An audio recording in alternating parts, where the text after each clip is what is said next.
Hello, my outstanding friends. This is going to be fun. They're talking about dark matter again and gravity. What if our understanding of gravity is wrong? To be honest, they don't understand gravity at all right now. They don't know even whether light is a particle or a wave, how it could be both things at the same time. They don't understand that space is not a vacuum. It's completely saturated with particles of light, which I will show you in a second. But I want you to hear what he has to say about could we be wrong? Okay, this is PBS space-time, and what if our understanding of gravity is wrong? Well, let's see. If there is no such thing as dark matter, what if our understanding of gravity is just wrong? New work is taking another shot at that Einstein guy. Let's see if we finally scored a hit. Alright, you've known about my work if you've been following me, and I say we've now been who's searching wrong? for dark matter for over half a century. In the early 60s, Vera Rubin proved that the spiral galaxies are rotating so fast that they should fling themselves apart, assuming that they're held together by the gravity of the visible mass alone. They would need at least 5 times as much matter to provide the gravity needed to hold these galaxies together. And the gravity of visible matter is also way too weak to hold galaxy clusters together. Alright, after this point it starts to get just not really reality. Let me show you what dark matter is, what light is, what the particles are. Light can accelerate, light has mass, it all kinds of things. We can create fission and fusion on a desktop today.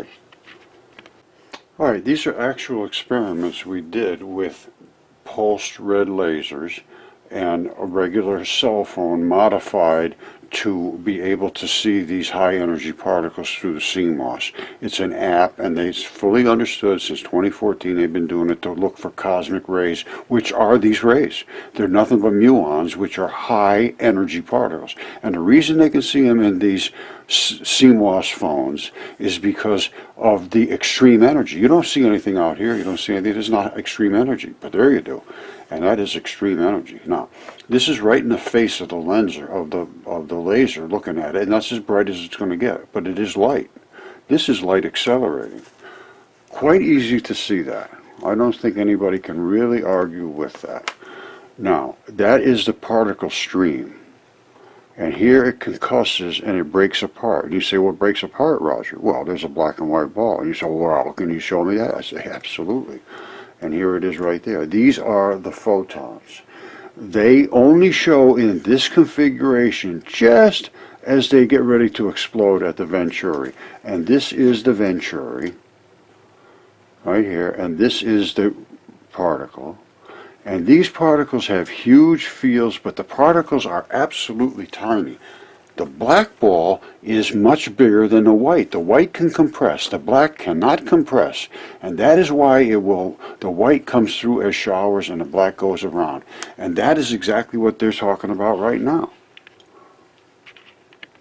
Now listen to this very carefully. He's saying 80% of the mass in the universe is completely invisible to us. That's correct. Nobody's ever seen that dark matter before that I showed you or will show you. Listen to his exact words. More distant light sources are warped by an intervening mass. It sure looks like 80% of the mass in the universe is completely invisible to us. We've dubbed this hypothetical stuff dark matter. Alright, now he's going to say, is this real, and so forth. But I can tell you what, yes, it is real, and yes, it is the source of gravity. And that's what that woman was saying. She said it's got something is in the middle forcing all that stuff to come in. And it's apparently a lot heavier. I could show you, well, let me show you. Okay, once again, my claims are, that's a pulsed red laser. There's a particle that is surrounded by a magnetic field. You don't see the field, just like any other magnet. You don't see its field, but you know when you push them together, they have a field that either pulls or pushes. These fields push. When they're coming through the air, everything that's in the air has a field around it too. Every gas has electrons, and those electrons push against these electrons, which I will show you. I can clearly show you this. Now, what happened here? Why is this wave accelerating and that little stream coming out the center? Well, it's because there was a particle back here And because we forced it to accelerate, and it's a venturi, it's an understood device, but not understood in this way. This was just a very special, a lucky event, let's put it that way. This venturi was literally an accident. But what it does is it crushes the fields of these particles, and then the black ones can't get through. They may be just bigger. I will show you these particles, and here they are right here. There's the black ones and the white ones. They look the same size here. You can't see any difference, the black and the white. They look about the same size to me. Now, there's a bar magnet here and a bar magnet there, up and down. And they have a mass, they have a weight, they have a concussion value. The white glows and impacts and showers. The black does nothing. These are electron neutrino is the white, muon neutrino is the black. And here they are from what CERN and Fermilab is asking to see, which is the black ball and a white ball, and they are neutrinos at this point. When they concuss, they shower. And the muon stays black, and it's just a ball and doesn't change at all. And the white one goes into the shower mode. Now, why did the black ones not change? Why are those?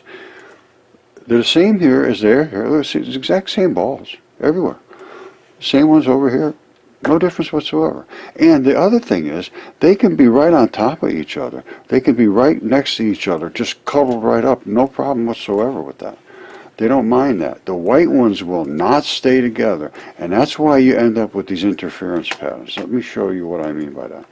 When we hit the venturi, the particle back here has virtually no power whatsoever. We can't even see it on the cell phones at this point because it's not energetic enough. That's why we're only able to pick up these extreme energetic reactions, and we could pick them up on the atomic level because of CMOS's ability to absorb electrons. I understand this very, very well. This is my background. So back here, there's no impact value whatsoever to speak of. And we can't see anything other than, maybe you'd see some little glowiness. But here it's starting to accelerate. And now it's starting to pick up some steam. And here, all of a sudden, this sucker is just shoom, and it's packing up at the venturi. And I believe it is literally packing. It's a pulse. It's like slapping it in. Boom, boom, boom, boom. And the black ones can't go through, so they're just slamming. Now, I think. But I can tell you what, there's no thinking required to see that this is a heck of a lot more energy than back here, which is darkness. It's the same particle. It's the same wave. It's the same laser. It's the same light. It's the same day. It's the same time. It's the same event. And it's a ton difference in energy. This is where it creates fission, which is the holy grail of cold nuclear fission, and then cold nuclear fusion. In between the two, there is approximately 207 times more energy value. And if just looking at it, as a layman, anybody that understands when you have an energetic reaction, a bomb goes off, you see a big flash. Well, that's what it is right there. And that is literally atomic bomb. This particles, you see these things?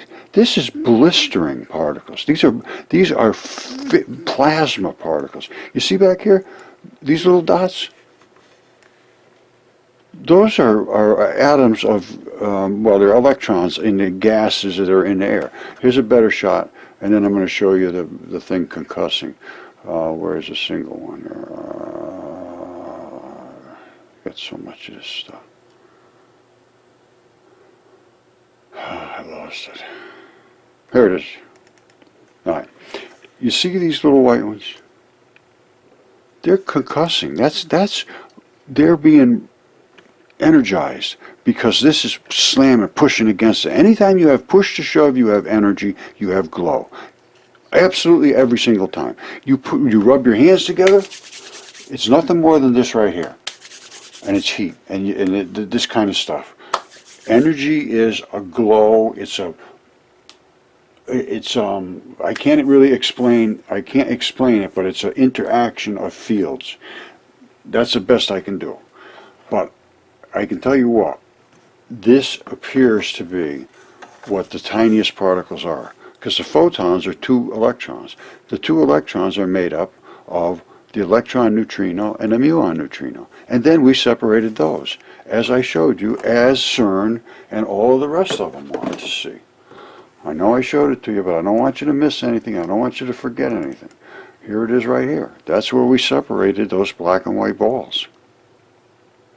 That's fission. Separation is fission. Ask anybody. Ask anybody that, just look it up.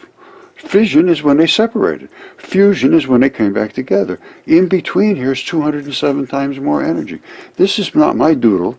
This is the doodle made by CERN or Fermilab, whoever it was. But this is what they want to see, is this muon. They know they exist. They've seen it, but when they crash things together, they're hundreds of billions of particles. Now, in 1968, I was in the Army working on Nike Hercules missiles. And I came out of the Army, I went into physics, and I was going to go into this, and I came up with the electron flood theory, basically. It was all dipoles. And finally, it was so exhaustive trying to bring this out and being destroyed. And I realized nothing was ever going to happen, because they destroyed everybody. They destroyed Velikovsky, Tesla, they destroyed me. And I said, the hell with it. I go in my own business, and I'm very successful, so I didn't care. But I kept all my notes, and I kept up on everything. I got tons of books over here that every time somebody said something, I went into it, looked into it, and literally reported on it in my books.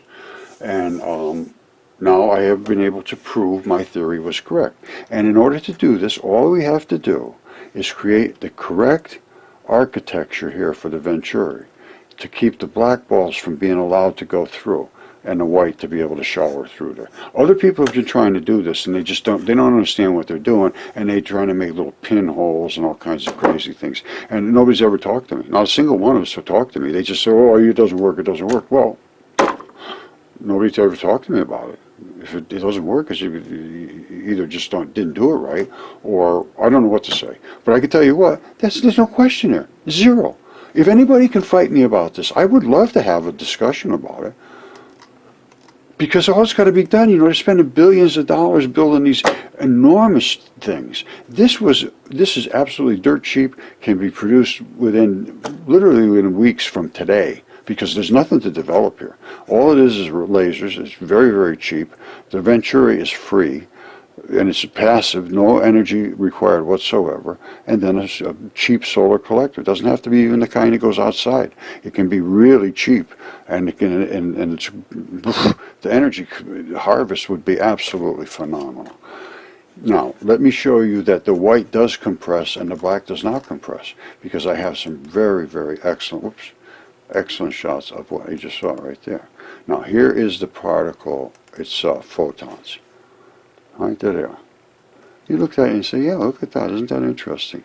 The black ball and the white ball, the black ball and the white ball. Well, they have a huge magnetic region around them.